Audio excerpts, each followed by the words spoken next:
अंबर भाग 2 कक्षा 10 गोस्वामी तुलसीदास जी द्वारा संचित परिचय।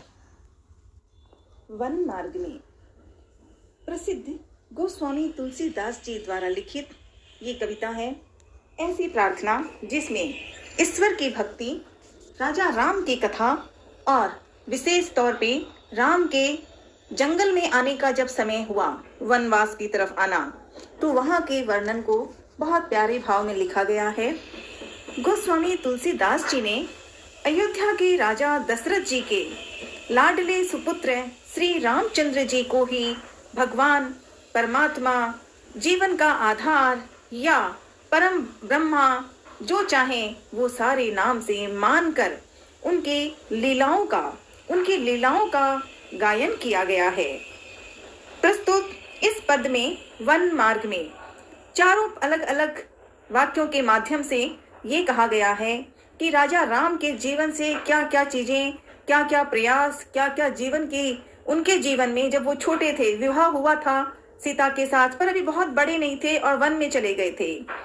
तो उन्हीं चीजों को लेकर आज इस पर थोड़े मन से, क्योंकि अभी तो मीठी बातें राजा राम की कथा हो रही है और वन मार्ग में पढ़कर तो और दिल में प्रेरणा भी आती है कि जीवन का रूप क्या है।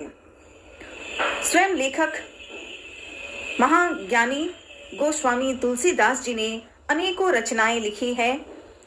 उनकी काव्य रचनाओं में, उन रचनाओं में से रामचरितमानस, मुख्यतः रामचरितमानस की कथा पूरे देश में, खाली भारत नहीं पूरे विदेशों में रामचरितमानस की कथा चल रही है, होती है। और अभी तो एक हफ्ते पहले अयोध्या के राम का राज्याभिषेक हुआ।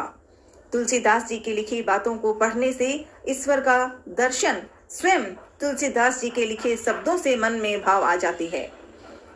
इसके अलावा उन्होंने रामचरितमानस के साथ साथ विनय पत्रिका, कवितावली विशेष रूप में उल्लेखनीय चीजें लिखी है और अर्थ दिया है।